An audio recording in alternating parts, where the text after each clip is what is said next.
Hey, Brandi, it's so great to see you. I am here with my colleague, Amy Masters, who runs our newsletter. And this interview, this meetup is a long time in the making, but I'm really happy to have you here. It's a pleasure to be with you, Ian and Amy. Thank you so much for caring so much about not only sports, but youth sports specifically. And hopefully together we can get out some good call to action and make some good change. I love good change, and we can make a difference. Yeah, for sure, for sure. So we invited you here today because you are a world-class athlete, you are a coach, you are a mom, you're a businesswoman, an investor, a broadcaster. So you are actually our inaugural guest here on Halftime Heroes. So That's Amy and big I are, pressure, Ian. Big pressure. yeah. So first, start off by telling us and our audience. So by the way, this interview will be shared with our whole newsletter audience. Our iSport Awesome. 360 newsletter audience is now 3.5 million sports parents, coaches, administrators, and I'm sure they're going to love to hear from you. So Congratulations on that. That's awesome. Thank you. thank you. Thank you. So tell us first a little bit about what you've been up to. Like, what are you spending most of your time on these days?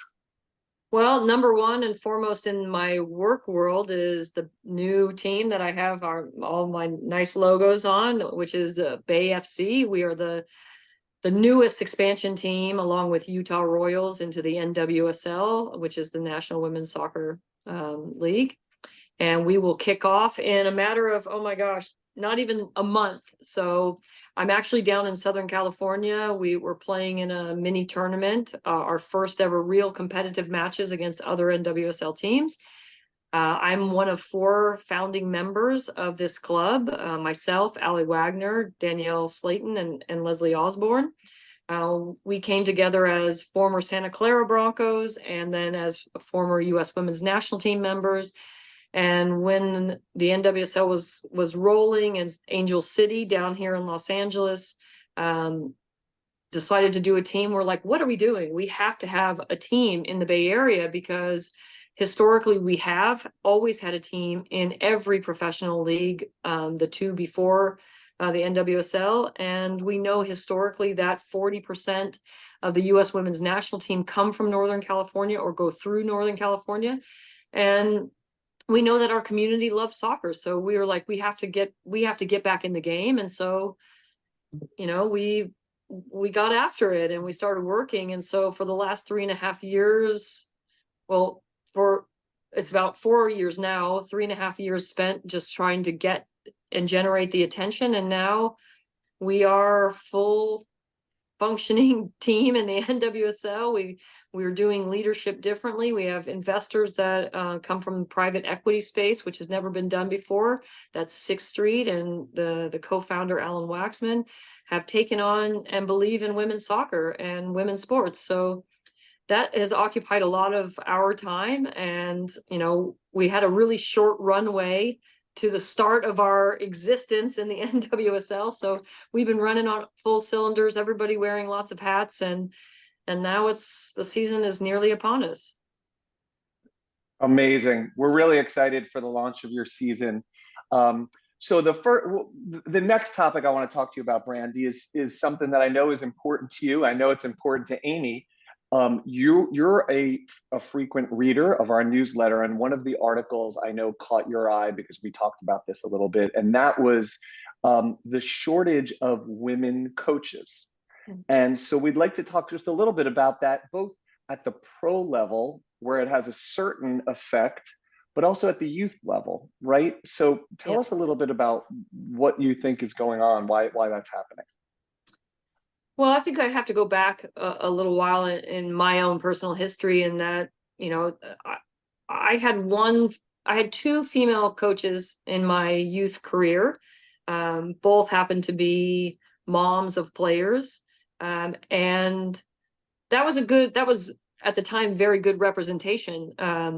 But what I would say is that anytime that there was a sports team that was popping up and there was a question about who would volunteer, it didn't matter if the male person to say, I'll help, had any expertise in the game, he was always valued over maybe even someone who had experience that was a female.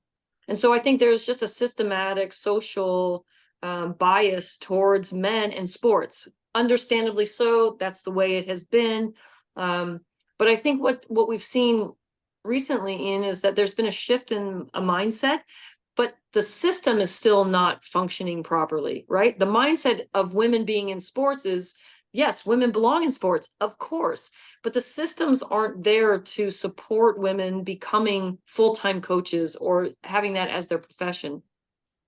And so I think part of what I'm trying to do, what I'm trying to elicit from other organizations or directors of coaching, is to make coaching licensing available for the players. So let's take youth sports of young girls. Let's take soccer because that's where I live. And there's millions of girls who are playing the game. So now if a club, which everybody pays into, affords each one of those girls the opportunity to go through a coaching course, of course, the very grassroots recreational level, we expose them to this idea that coaching could be in their future, right? We're not saying that we want you to do it now. You're 10, 12, 14, 16, but that coaching is something that you need to know how coaches function, and you need to know that this could be in your future. I'm going to start you there. So I think there's the first is the responsibility of each of the clubs that our kids play in for those clubs to support young people understanding what coaches do. Because I think if most coaches have been players, so we understand that. But if the young players can understand what coaches do, then we kind of get a little closer to like this, just a better relationship, in my opinion. Again, this is just one person's opinion, but I think it's a really valuable idea for us all to contemplate. So For let's sure. get kids in grassroots. Yeah, let's get kids in grassroots coaching, so that we see organizations supporting girls and women. That I think is mandatory. I think every single, I think US soccer, this is a big high level ask. I think organizations like US soccer should mandate that in every single sanctioned club that exists underneath US soccer, there has to be a percentage of women who coach in the club. And maybe even some type of co-directorialship, right? So that there is this balance of how do girls and women show up in these clubs across the country. That to me would be a wonderful,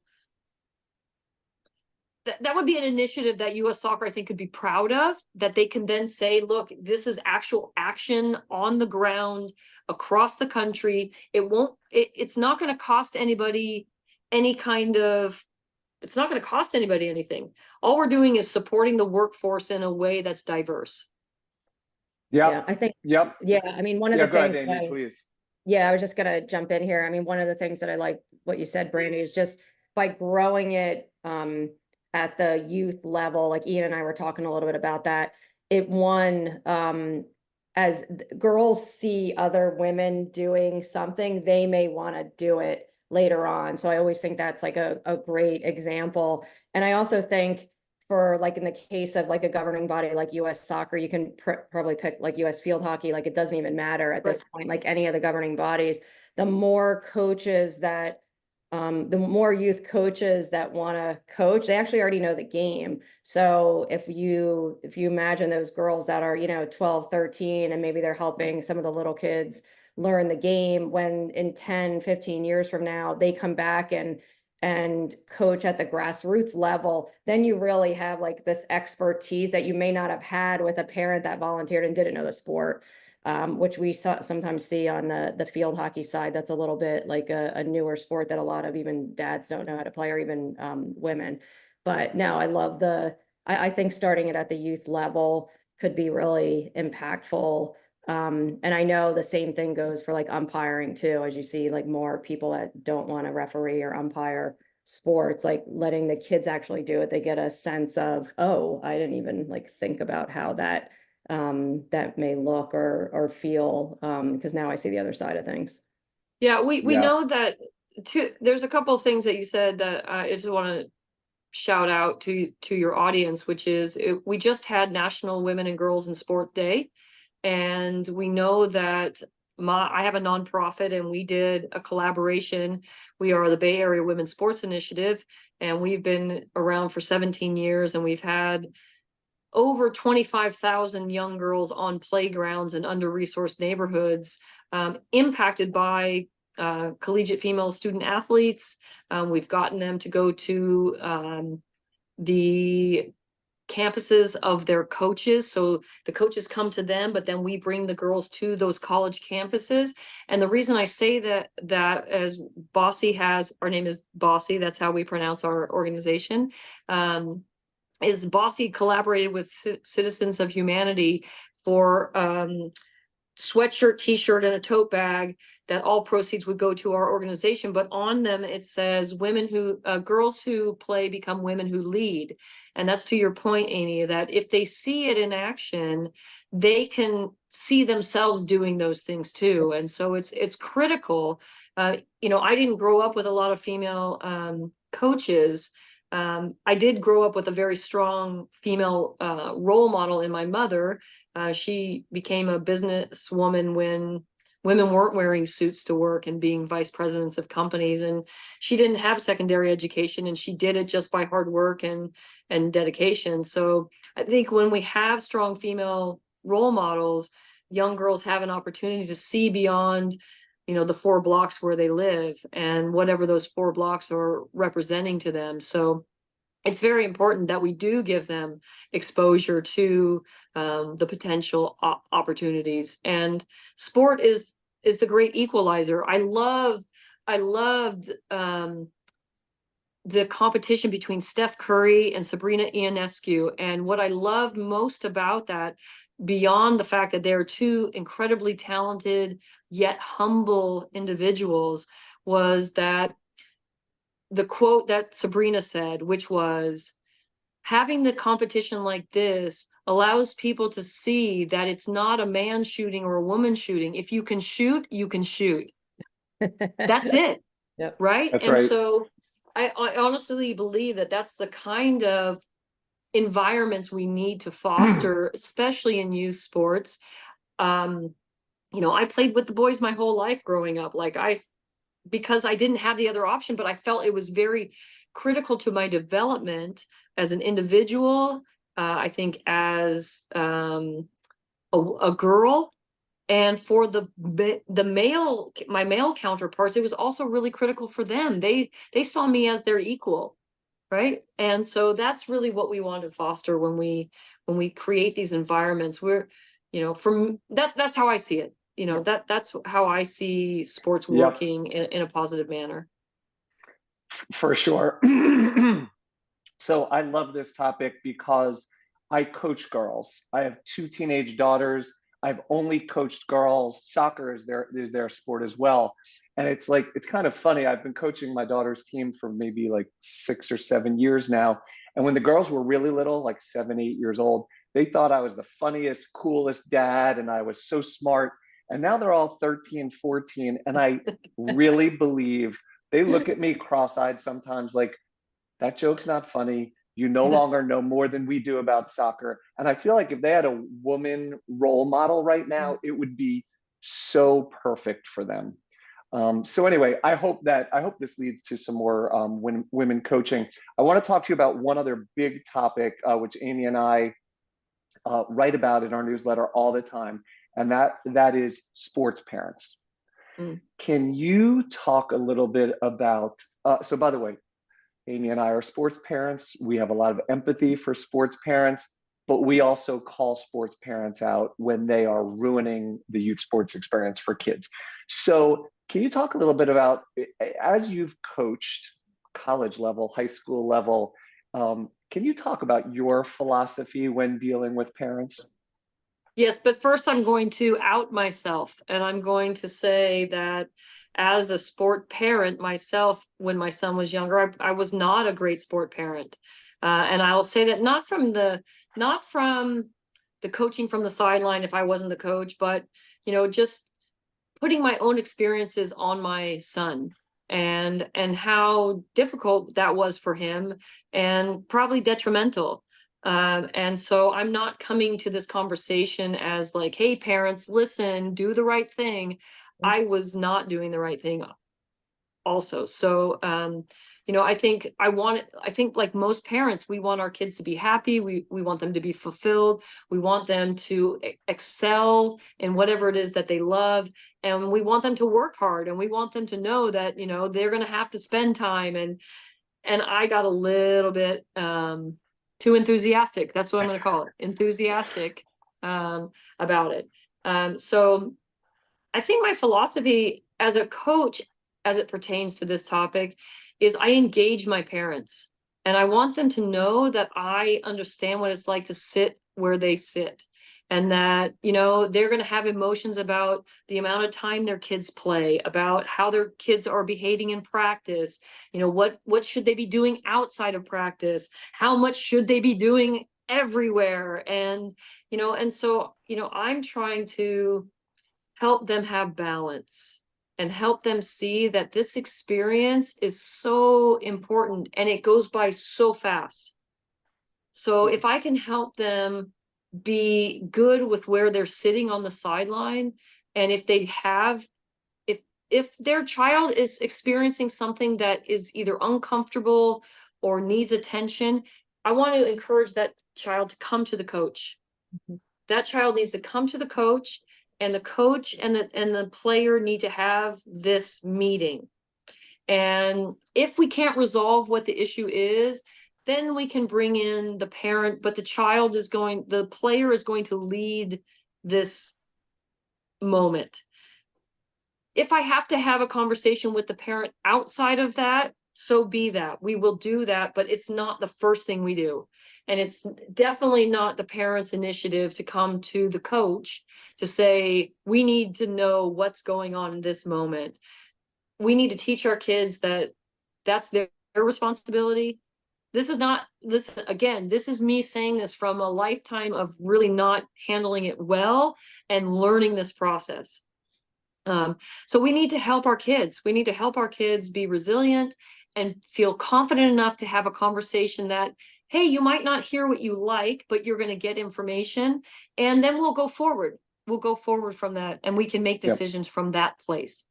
But I want my players, of course, I want my players to know that I care about them on a personal level, right? I know they're people. I know they're going to make mistakes. I understand that they love the game and that they have their own emotions about it.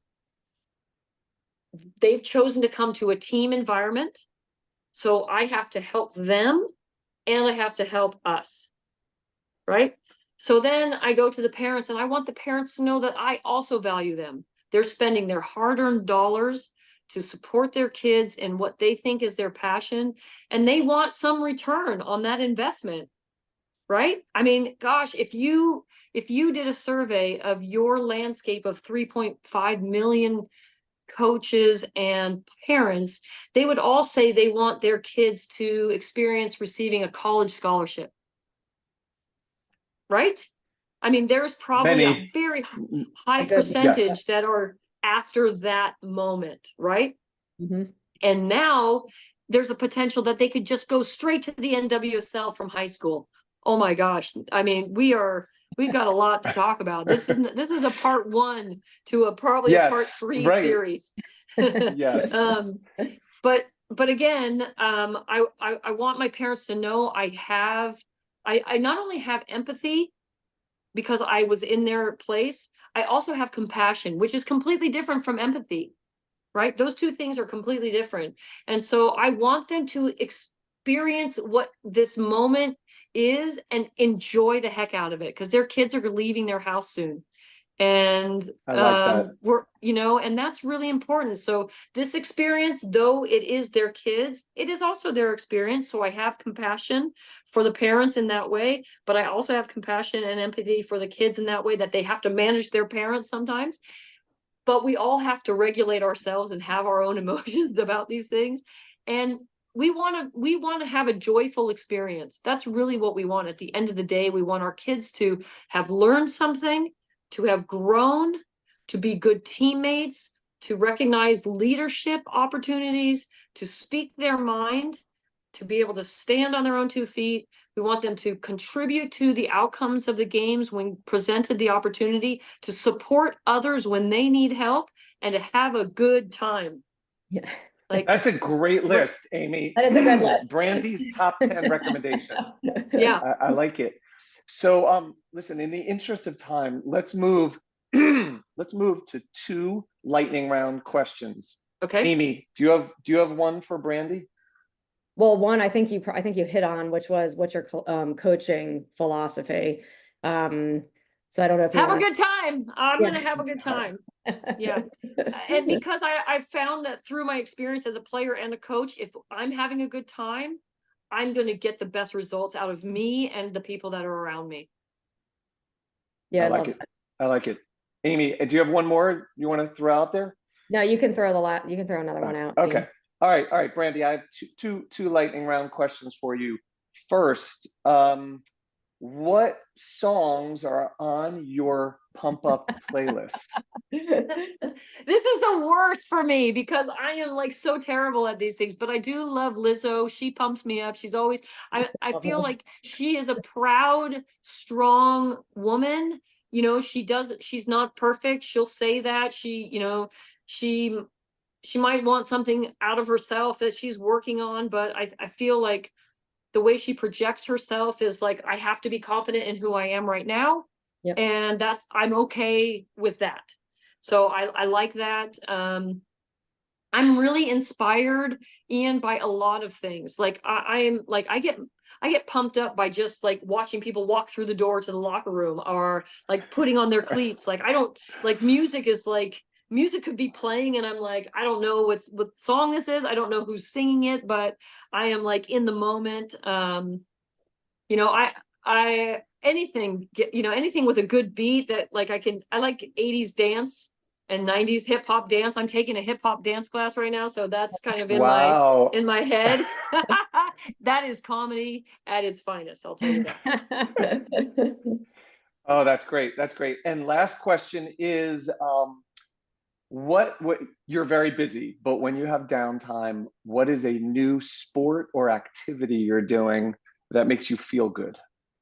Brandy just said it. The hip hop dance class. Well, Oh, that's hip hop dance. you're right. I thought it was going to be pickleball like everybody else. Yeah. Yeah, I would say, a year ago I had my knee replaced, and so I was not able to be very active. So I think I'm taking solace in the fact that small movements are my joy. So I'm walking and I'm hiking, and I'm finding that time to be very therapeutic because I can think. If I want to listen to a podcast, I can, or if I want to listen to music, I will. I'm enjoying finding ways to search for more meaningful ways to be a better parent. Parenting, I think, is the hardest job out there and most underrated and underpaid for sure.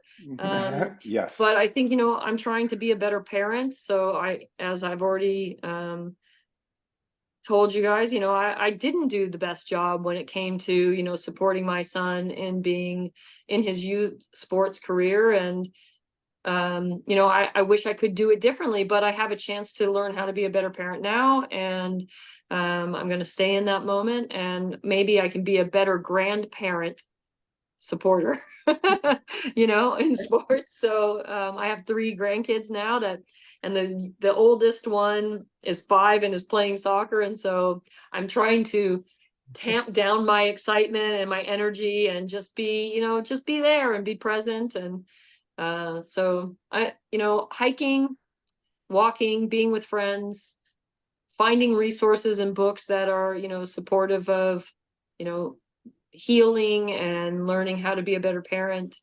And interactions like this, you know, things like this to me are really important, because I think collaboration, even if we didn't come from the same mindset, I think just collaborating and having a conversation is really what we need right now as a world. And I'm all up for, you know, hearing different perspectives and kind of talking through them and digesting them, and, you know, finding new ways to do things. So Yep. Amazing. those are my exercises now.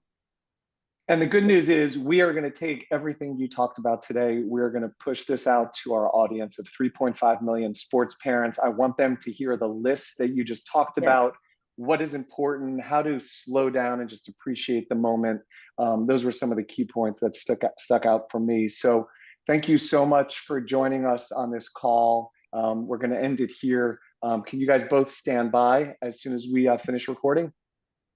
Yep. Great. Okay. Perfect. Thank you.